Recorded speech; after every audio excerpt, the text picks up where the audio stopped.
Welcome to the final episode of the 2025 season for the Contender series as we break down week 10 for you guys here, which actually goes down tonight.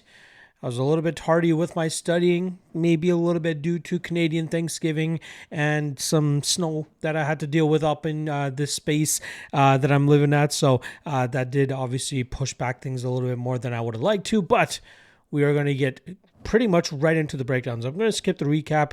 It is currently almost 2 p.m. Eastern time. So we got about 6 hours before the fights kick off. So I want to get this done ASAP for you guys.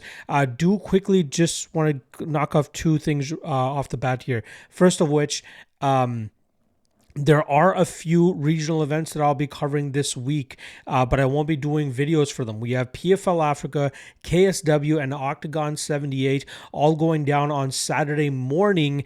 I'll only have written breakdowns for those events. I only do written breakdowns. Again, regional PFL cards. That's mainly just Africa and MENA. The Europe cards are usually good enough to cover on the YouTube page. So if you want written breakdowns for those, check out the MMALOTN Patreon page. I'll have final plays, predictions, all that good stuff posted on there for those cards in the coming days.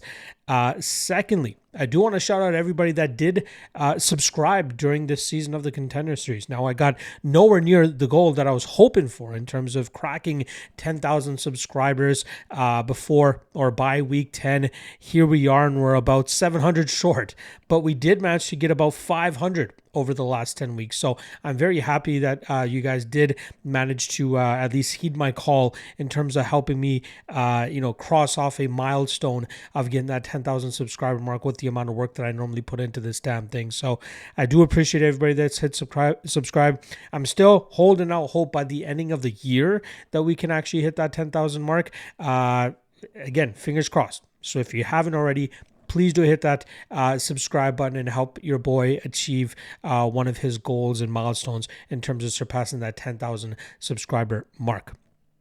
All right, that's enough of the intro here. Again, I'm going to skip the recap of week 9. We did pretty well over there, but in terms of predictions, I did end up taking a little bit of a loss due to overconfidence in one of the unders in one of the fights. I forgot which one it was, but regardless, we're going to try to keep the predictions at a high rate here and hopefully cash some tickets. I got action on every fight for this card, and you can find those confident plays and picks in the Lock of the Night Patreon page. I'll have a direct link to that post in the comment section below. So if you want to just, skip this video and get right to the picks, you guys can do it that way, or try to hear me out in some of these spots. But I'll try to be brief about it as I can. So let's get right into it. First matchup up, we got Mario Mingaj coming in at plus 170, going up against Wes Schultz, who comes in at minus 200. Now, Mingaj is a guy that I know from the Cage Warriors scene and is a guy that's put together a 7-0 record. I believe all but one of those coming by finish, and it's largely due to his submission game. This guy is so easy to take down and pretty easy to grind out from that top position if you know what you're doing from that top position, because he always manages to find a way to throw up a submission, mainly that triangle choke where he's caught, I believe, 3 of his last 4 opponents and forced a tap from those guys. Again, there's nothing special about him in the striking realm. There's nothing special about him in the grappling realm. He's just been catching some of these guys that have no idea what the hell they're doing from that top position. His one win by decision came against a 4-5 opponent as well. So that's something to take into consideration there. Again, I don't really understand it. I don't get why he's getting this opportunity, for being honest. But there are a couple other guys on this card where I'm like, really? Moving on to Wes Schultz now. He actually got his first shot on the Contender Series back in August of 2024 when he had the monumental task of looking to pull off the upset against Mansour Abdul Malik. And he showed off good enough, especially in that second round where it looked like Abdul Malik was starting to slow down. And we saw Schultz having a lot of success in that round, but it seemed like once Abdul Malik was not going away so easily, Schultz kind of broke. He clearly emptied his gas tank in those first couple of minutes of round 2, and he ended up getting finished shortly thereafter. He did get another opportunity on the Contender Series later that season, but was forced to pull out due to injury. He went back to the regional scene, picked up a quick guillotine victory, I believe it is, and now he's getting this second shot on the Contender Series against a pretty favorable matchup as the odds indicate. Now, Schultz comes from a wrestling background, so it's obvious that he likes to take opponents to the ground and just overwhelm them from that top position. He is not a lay-in prayer by any means. This guy loves to go out there and try to find finishes. 6 of his 7 wins coming by finishes as well. It's clear that he prefers the submission game more than the striking.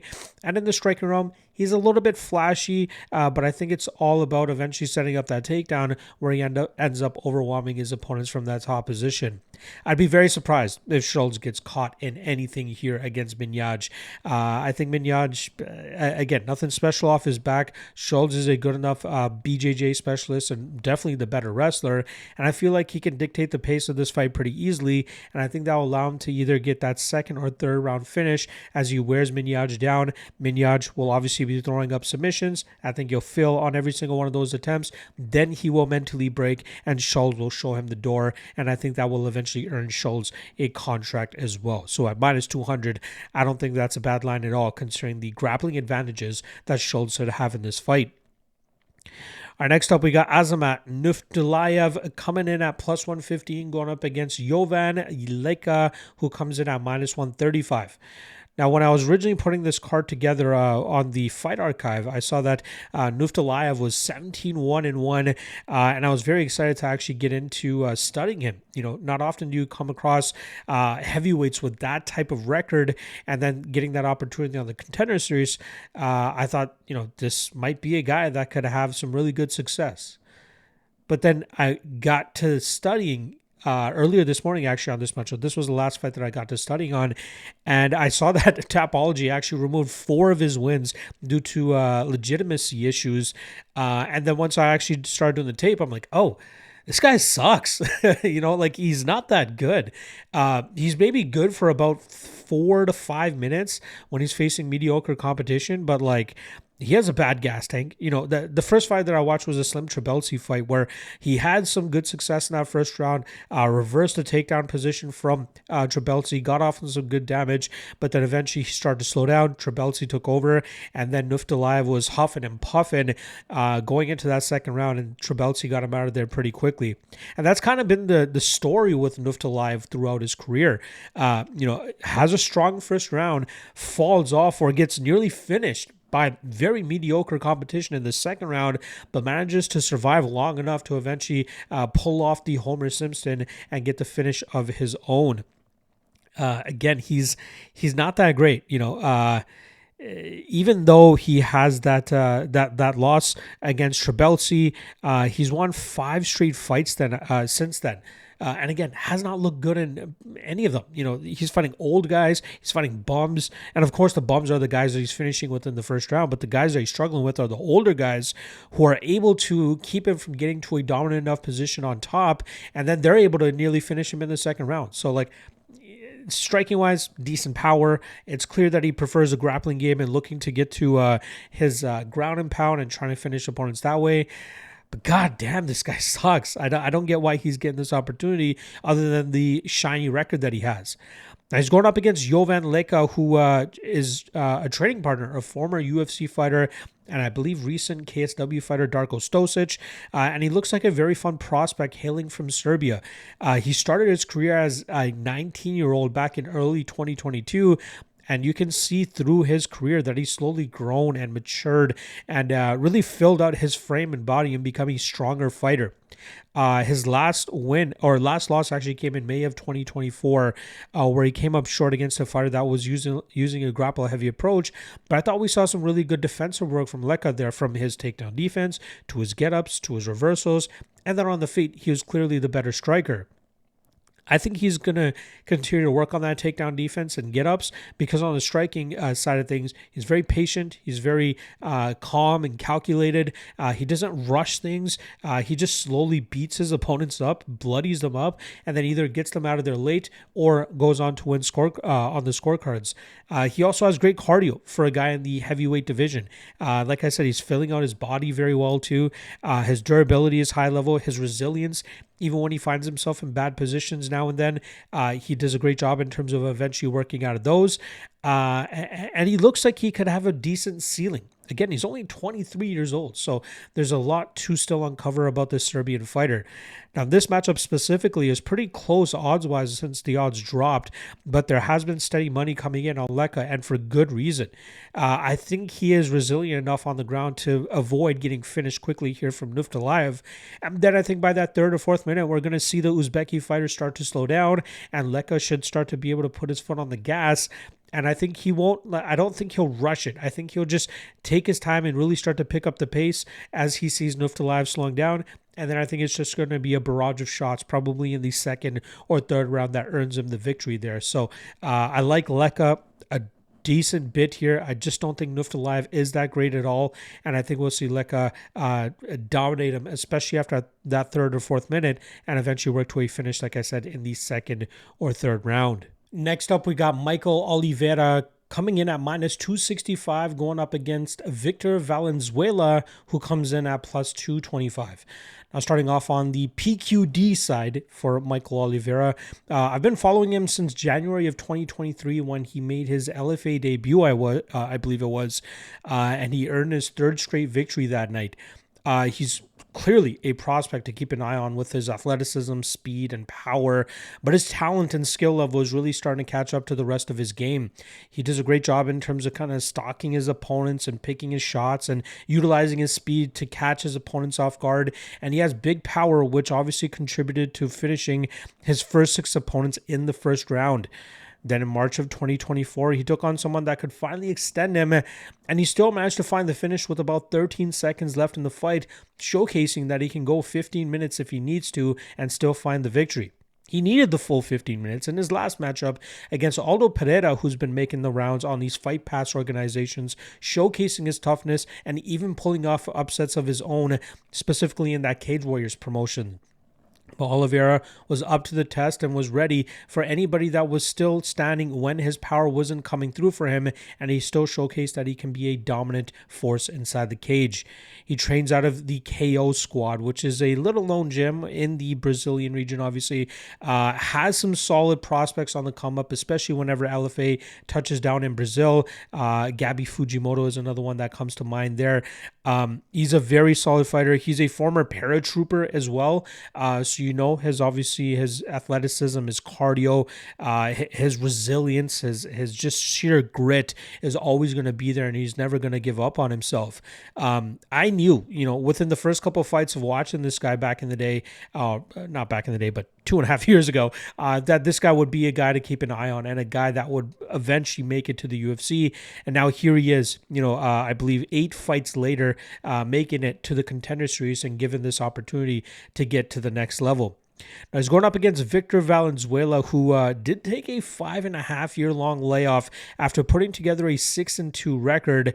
And then when he eventually returned, I believe in 2022, he did lose that first fight, but then managed to bounce back and put together 6 straight victories, I believe it was.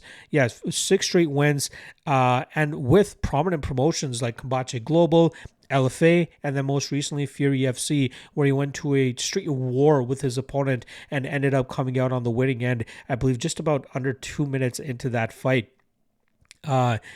He's delivered on a finish in 5 of his 6 wins, 4 of those coming by knockout. So it's obvious that he prefers to throw down in the pocket and let go with his power.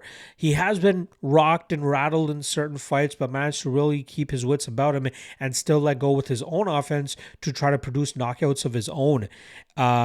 He has big power in his hands, loves to trade in the pocket, and I believe he really believes in his own chin and durability, hence why he's so happy to throw down in the pocket and more often not come out on the winning end. His last loss did come by knockout, or at least, he has been knocked out, and that loss came 10 years ago. He's a hard-nosed striker that loves to engage in the pocket and throw a barrage of shots. His takedown defense is not too shabby, and even if he finds himself on his back, he is quite active with looking for submissions or keeping his opponents uncomfortable. And then lastly, he trains out of the MMA Masters down there in Miami. I think this is a great matchup for Oliveira to showcase his advantages. I think he's faster. I think he's more athletic. I think he has more power. And, his chin will obviously be tested here by Valenzuela, but I think we'll see Oliveira pass that test. And I think it's Valenzuela who's actually going to end up feeling the power and end up getting put away here. So I do like Oliveira. I don't mind the chalk on him as well. He could probably be a chalk-worthy prospect or a chalk-worthy parlay piece if that's what you're looking to pull the trigger on here, but he is very talented, and I think it's going to be his speed and power that ends up getting the better of Valenzuela here. So look for Oliveira to win this fight by knockout. Our next up, we got Marwan Rahiki coming in at -330, and I believe being the biggest favorite on this card as well. He goes up against Ananias Mulumba, who comes in at +270. Now, starting off on Rahiki's side of things, he kind of reminded me of Joshua Van in the fact that this guy just started MMA pretty recently. He made his amateur MMA debut back in February of 2023. He went 5-1 that year, having 6 fights as an amateur, and then turned his attention to the pro ranks in, I believe, January or February of 2024, and he's now 6-0 as a pro. He's really just gotten to it ASAP, really fighting as often as he can. He's finished all 6 of his opponents and won 2 prominent titles on the Australian fight scene, and he's faced solid competition for pretty much the entire time. It also doesn't suck to have high-level training partners like Killen Salkild and George Mangos, who Mangos, I wouldn't be surprised to see him get a short notice call up to the UFC or end up getting a shot on the Contender Series next season again. Rahiki, slick striker with an aggressive BJJ game. So even though he can be taken down at times, he does a great job in terms of working back to his feet or throwing up submission attempts, reversals, or just working straight up back to his feet. He looks very skilled and has taken the MMA game very well. Again, he does not look uncomfortable in any aspect of the game. He stays active. He has great cardio. Again, very slick striking, very aggressive BJJ. And it's crazy that he's just only 23 years old. Now, he's going up against Mulumba here, who comes from the African fight scene. And I'll flat out say it, just like Indian MMA, African MMA is kind of behind the times with the rest of the world. There are guys that will come out of there and actually be, pretty good and maybe able to hold on to a UFC roster spot. But for the most part, they just get away with their athleticism and their power. Outside of that, they have a lot lacking in the technical aspects of the game, which will come to light when they fight guys that are more experienced in the MMA game and guys that won't be flustered by the physicality and power and raw athleticism that those guys bring to the table. With all that said, Mulumba is one of the better fighters to come out of Africa that I've seen in recent years. Very aggressive, has some good power in his hands, has a pretty good understanding of the BJJ game as well. But when we saw him fight somebody that actually, had some solid experience, we saw Mulumba get caught in a submission within 2 minutes and was forced to tap that night. Usually, he does a good job in terms of beating his opponents down on the mat, making them reveal their neck, and then eventually sinking in the choke. But he's doing that against guys that don't really know what they're doing on the mat. He's going to look like a superstar on the African fight scene, but when he fights guys that are technically superior and won't be intimidated by his physique or his athleticism, those guys are going to be the ones that end up getting the better of him.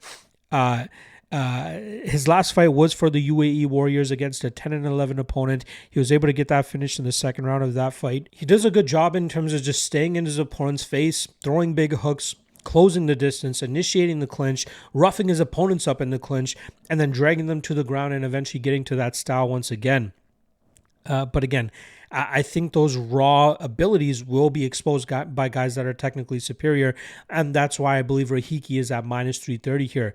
Even though Mulumba has a little bit more experience and has been doing it for a little bit longer, at least from a professional standpoint, Rahiki is still far superior in my opinion.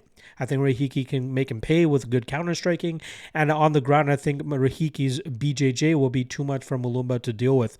I actually think Rahiki ends up finding a submission here and forces the tap. So the fact that we're getting that submission prop all the way up at plus 600 on certain sites is very surprising to me. You know, I think that's a very bettable spot in a fight where I expect Mulumba to be engaging in the clinch and grappling a lot, and then he'll actually be the one behind it here with Rahiki being so slick with his jiu-jitsu and his ability to catch submissions here. So I like Rahiki, whether it's a club and sub, whether it's just a straight up sub. I'm looking for Rahiki to get that submission, and I don't mind him as a parlay piece either. I think he's actually pretty good in terms of getting that finish here.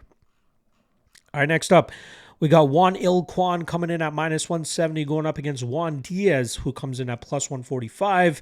And I'm, initially when I went into studying this, I saw the record of Kwon, and I'm like, how is a guy that's coming off a loss getting a shot on the Contender series? You know, there's so many other guys that are so much more deserving, and guys that have put together extended winning streaks or coming off very good performances. And then I got into the tape for Kwon, and I was like, God damn, this guy's good. This guy's fun to watch. He's one of the most violent Korean fighters that I've ever come across outside of the Korean Zombie and the Korean Superboy. Kwon is the truth, man. This guy has nasty Muay Thai, very good knees, very good elbows, great combinations. He does a great job in terms of dictating the pace and just snatching the momentum from his opponents when he can. His last losses, so he's 6-2 over his last 8 fights. Those 2 losses are coming to the same guy, Fabrizio de Andrade, who is a nasty 1 FC fighter, and he was able to find the body shot on Kwon in both of those fights. The first one was a liver kick, and the second was a beautifully timed body shot that crumpled Kwon immediately. But outside of that, Kwon usually has very good durability. You know, I think it's just de Andrade's ability to body snatch these guys and get these guys out of there pretty quickly, whereas Kwon, when he's facing other strikers or when he's facing other guys that have good power, he's able to stay in it. He's able to overwhelm them. He's able to get, dictate the pace, put that power and pressure on them, and he's able to get them out of there. You know, I believe, 14... all but 2 of his fights have finished inside the distance. So he is all violence. Whether he's the one getting the finish or he's the one getting finished himself, he's very, very fun. His last 14 fights have come under the 1 FC banner, and he's faced some very good competition pretty much the entire way here. Again, very fun fighter, more than deserving of this opportunity after wearing the tape on him. And I think the matchmakers did a great job in terms of matching him up against a guy like Diaz, who has a 14-1-1 record and is a pretty fun, entertaining fighter himself. Now, Diaz, like I said, comes in with the 14-1-1 record. He is the current Lux Fight League bantamweight champion who had defended his title twice back in November and recently in February, and his only loss came back in October of 2021 against a fighter who is now 21-1. So it's not like he's losing to any schmuck. And that guy still hasn't lost a fight in over 6.5 years. Diaz normally looks to take control of fights with his striking. He's not overly aggressive. He rather looks for openings and counters to try to pick his opponent's part that way. Doesn't have a whole lot of knockout power. 4 of his 14 wins have come by knockout, but he normally just butchers his opponent. Optically speaking, it's clear that he's doing a lot of damage with his punches, but he's just not putting these guys away, and I think that's going to cause him some issues when he faces better strikers. He has a good gas tank, a solid striking style, but I've noticed in some fights where he's not really dictating the pace in some of these fights. That's where we see him start to fall behind a little bit, but then he has the wherewithal in terms of just like, okay, I got to pick up the pace a little bit to try to snatch the momentum back here. So he has the fight IQ. I'll give him that. The issue here is, though, I don't think he's faced somebody like Kwon. Now, he's faced some decent competition on the Mexican regional scene or the Latin America regional scene, but those guys were, faltering under his power or his striking style. Those guys were much older. Those guys, there was one guy that was at a decent enough age with a good enough record, showcased some decent skills of his own, but even Diaz was able to batter him. In this matchup, I think Kwon is the best fighter that Diaz has ever fought, outside of maybe the guy that Diaz lost to. Diaz does not have the power that gives me any type of pause, trying to build that confidence on Kwon and pulling the trigger on him here. I expect this to be a violent fight. I expect if one person does end up shooting a takedown, it's going to be Diaz, but I don't think it's going to be all that effective. And I think this fight will largely take place in the striking realm. From there, I think Kwon's aggressiveness and ability to just snatch the pace of the fight is going to allow him to eventually wear Diaz down and get that finish.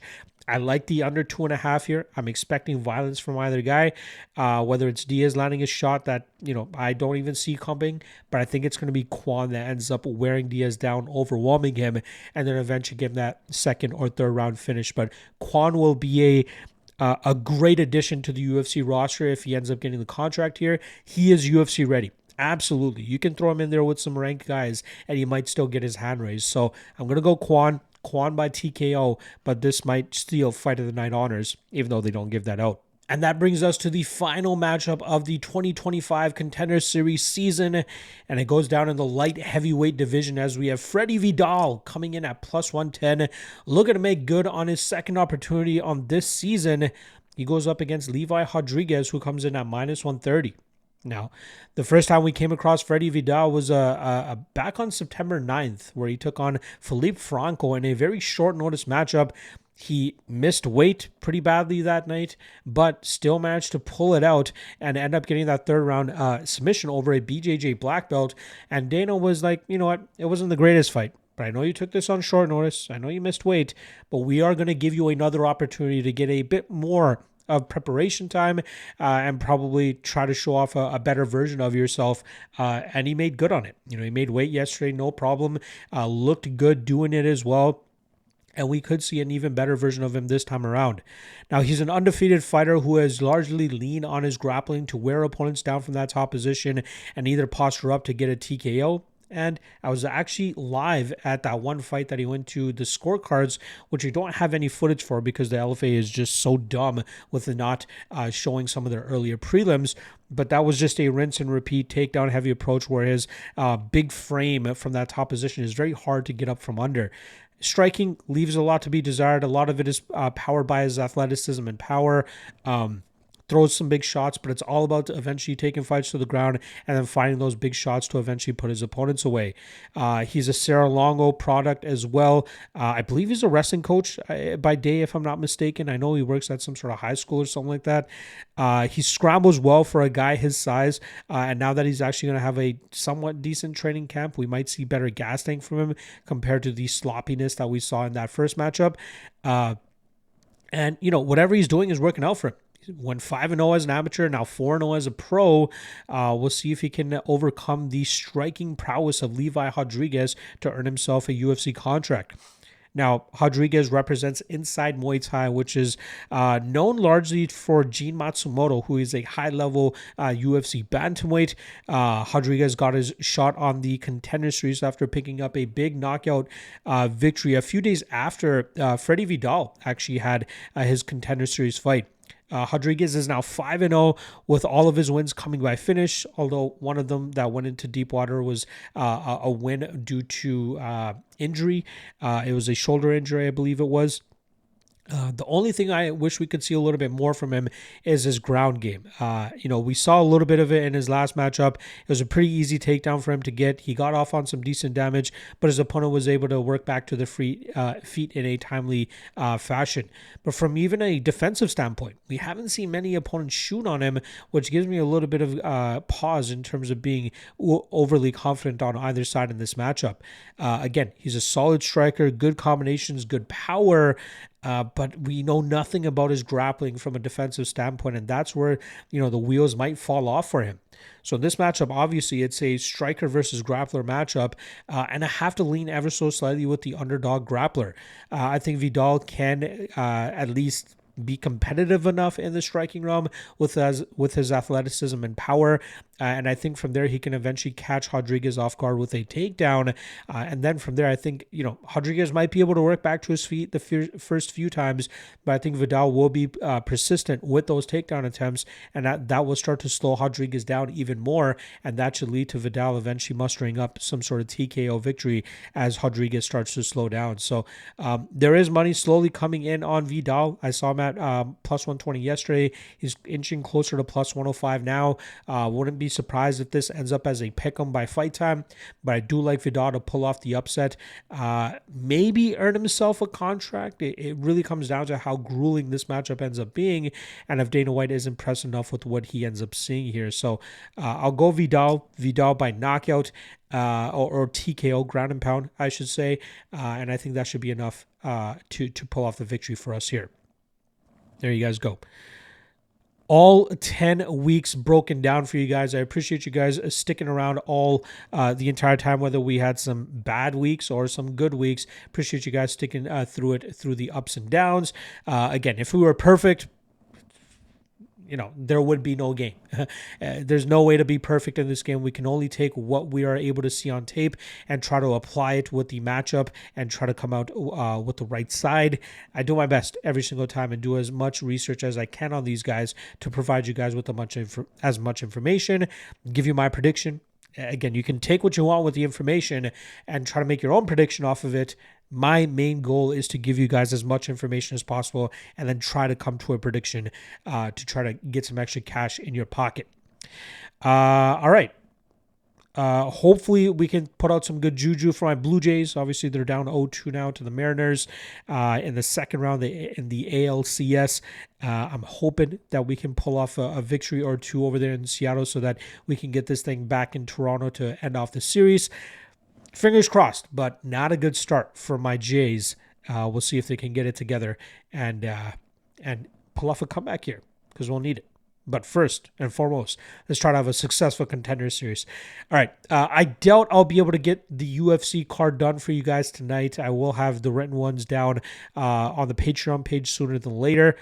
So if you can't wait for the MMA Lawcast, check out the MMALOTN Patreon page. And then probably tomorrow morning / afternoon, aka Wednesday, I'll record the MMA Lawcast for UFC Vancouver and get that out for you guys ASAP. And then I'll get the rest of my usual segments out. Obviously, they'll be a little bit more delayed than normal, but I'll still get them out as we're just getting back into the groove. All right. Good luck on all your action tonight, folks. I'll see you guys again tomorrow to break down UFC Vancouver. Peace.